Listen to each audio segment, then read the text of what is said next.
Sobat Kairos yang dikasihi Tuhan Yesus Kristus, renungan firman Tuhan bagi kita saat ini tertulis dalam kitab Ratapan pasal yang ketiga ayat 41.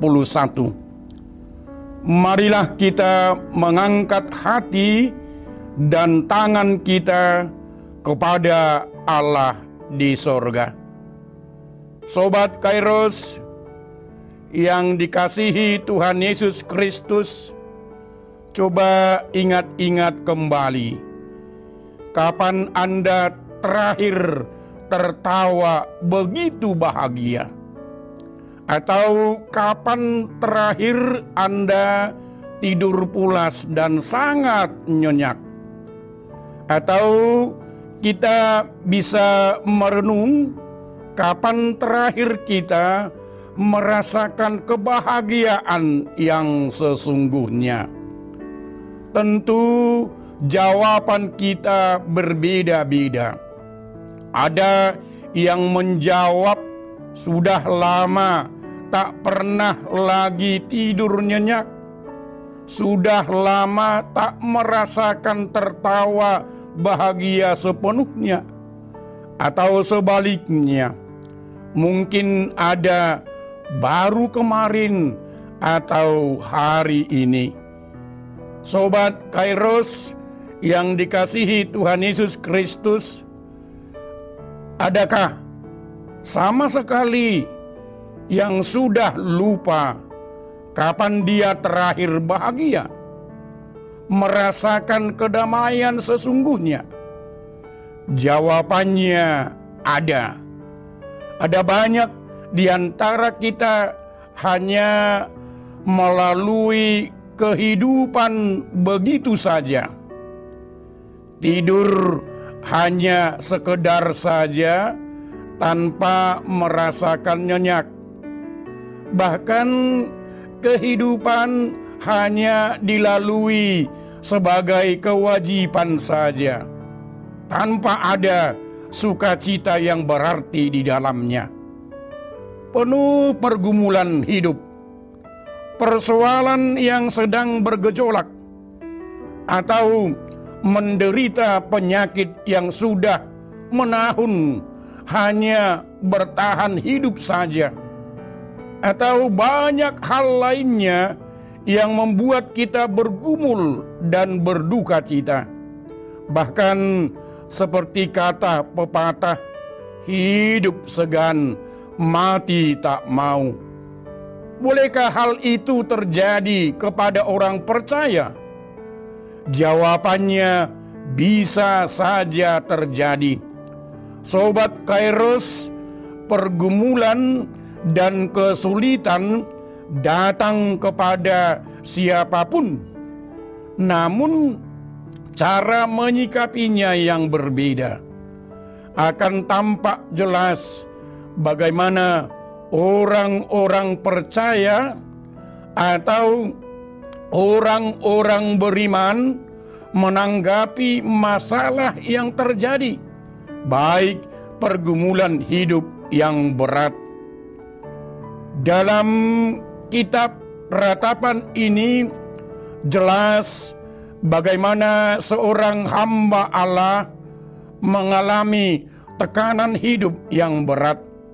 Yeremia bersama orang-orang buangan saat itu mengalami kepahitan yang luar biasa. Kehilangan harapan hidup, dihina, diejek, bahkan disepelekan. Kita bisa baca pasal yang ketiga secara keseluruhan, bagaimana mereka meratap, menjerit, menangis, menyampaikan kepahitan hidupnya kepada Tuhan. Bahkan di ayat 17, Yeremia berkata, "Engkau menceraikan nyawaku dari kesejahteraan. Aku lupa akan kebahagiaan." Dia menggambarkan kehidupan mereka yang jauh dari sejahtera, sampai lupa bagaimana bahagia. Tetapi larutkah ia dalam kepahitan? Tenggelamkah dalam masalah? Tidak. Sobat Kairos, dalam suasana duka yang mencengkam, pergumulan yang berat yang datang ke pikiran hamba Tuhan adalah perbuatan Allah yang ajaib. Dia tahu pasti ada jalan. Di saat segalanya buntu, ada jalan yang akan terbuka dan hanya terjadi dengan karya Tuhan. Sama seperti kisah bangsa Israel ketika akan melewati Laut Merah. Di depan laut, di belakang serdadu Mesir, maju kena, mundur kena. Tetapi apa yang terjadi? Tangan Tuhan menyelamatkan. Laut terbelah, dan itu hanya terjadi dalam rancangan dan karya Tuhan. Setiap hari kasih-Nya selalu baru. Allah itu baik.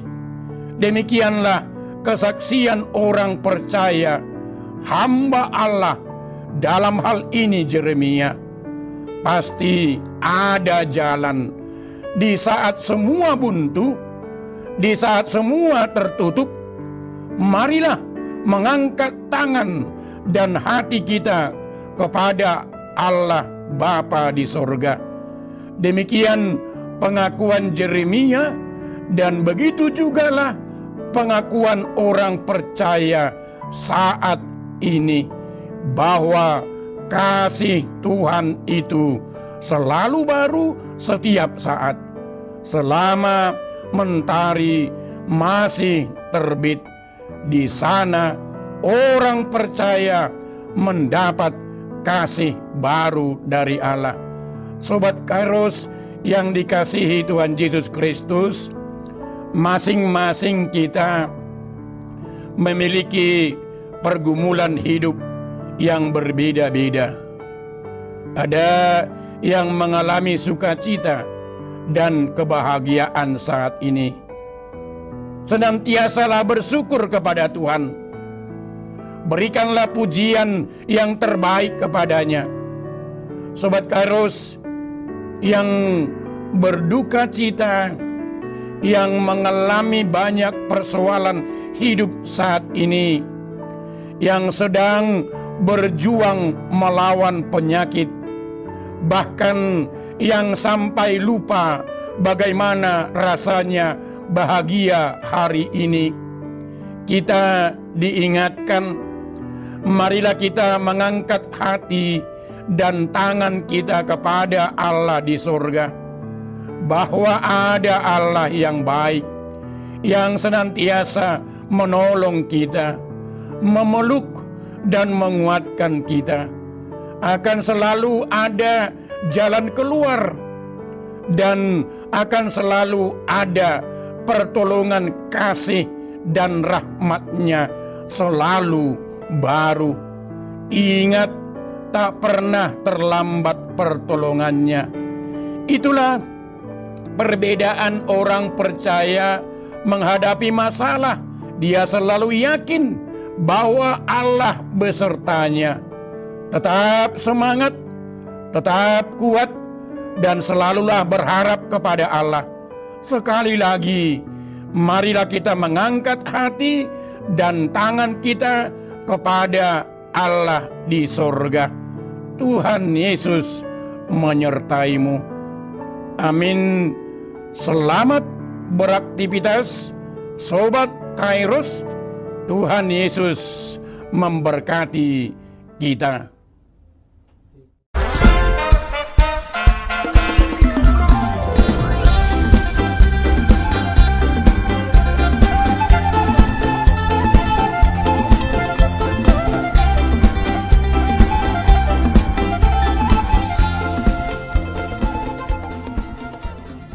Tahun ini merupakan tahun yang bernuansa kesatuan hati bagi seluruh gereja HKBP. Kita telah menetapkan orientasi pelayanan tahun 2022 sebagai tahun kesehatian di bawah terang tema sehati sepikir dalam satu kasih, satu jiwa, dan satu tujuan dari Filipi 2 ayat 2. Dan subtema mewujudkan kesehatian dan kesetiakawanan bagi gereja, masyarakat, dan bangsa. Panitia Tahun Kesehatian HKBP Distrik 8 DKI Jakarta telah ditetapkan menjadi organ pelayanan dalam mewujudkan persekutuan, kesaksian, dan pelayanan yang semuanya diikat dalam satu kasih, satu jiwa, dan satu tujuan. Kesatuan hati dalam persekutuan, kesatuan hati dalam kesaksian, kesatuan hati dalam pelayanan bukan hanya membina soliditas internal semata, namun juga menyangkut relasi, hubungan yang baik dengan dunia luar kita. Maka untuk mewujudkan kesehatian yang nyata dalam kehidupan warga gereja, Panitia Tahun Kesehatian HKBP Distrik 8 DKI Jakarta berkomitmen untuk berkarya dalam program-program kreatif dan relevan dan bernilai tinggi untuk menguatkan visi dan misi kerajaan Allah di dunia ini. Kami mengajak seluruh elemen gereja, baik pelayan penuh waktu, pelayan takbisan dan non-takbisan, serta seluruh jemaat dan para pemerhati lintas denominasi, mari bersama-sama mendukung dan mensukseskan seluruh program-program pelayanan yang telah ditetapkan, baik dalam doa, daya, dan dana. Semuanya akan menjadi persembahan yang hidup bagi Tuhan untuk memperkokoh persatuan yang hidup dan saling melayani di tengah kehidupan yang penuh dinamika ini. Marilah saling mendoakan, saling menopang, serta bertolong-tolonganlah menanggung bebanmu. Demikianlah kamu memenuhi hukum Kristus. Horas, horas, horas!